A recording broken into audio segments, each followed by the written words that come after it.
It's being referred to as a historic agreement.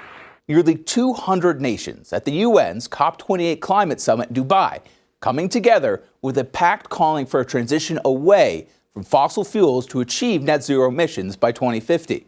It's the first time a consensus of this scale has been reached, pushing to phase out oil, coal, and gas. The deal also includes a call to triple global renewable energy capacity come 2030. For the very first time at a COP, fossil fuels have been on the table as a major part of our negotiations. And the decision that came out of this clearly embraces transitioning away from fossil fuels in energy systems so as to achieve net zero by 2050.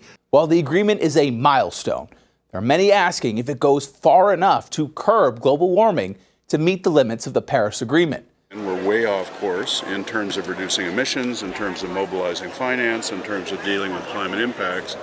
And this was designed to say, okay, what do we do about it? And the decision that was just reached here says this is what we're going to do about it. It's not adequate. Much more should have been done and could have been done. The plan does not require nations to phase out oil, coal, and gas. In fact, moving away from fossil fuels is offered as just one of several options the pact gives nations to contribute to carbon reduction.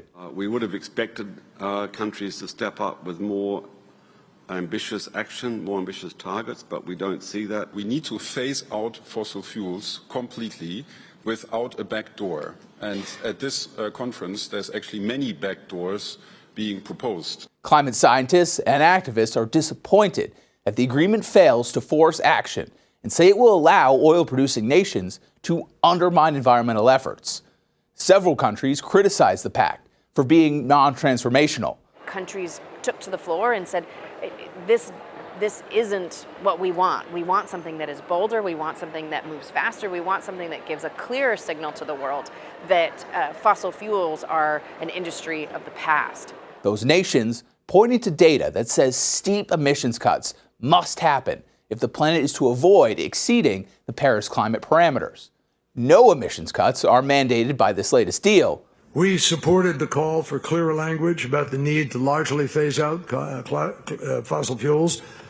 But look, given the makeup of this 195-nation entity, it's pretty clear that was more than a steep climb.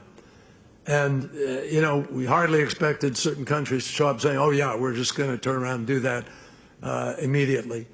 But they did sign on, and they are transitioning. Despite the criticism, advocates of the COP28 pledge hope it will ultimately be a stepping stone for further climate action around the world in the coming years.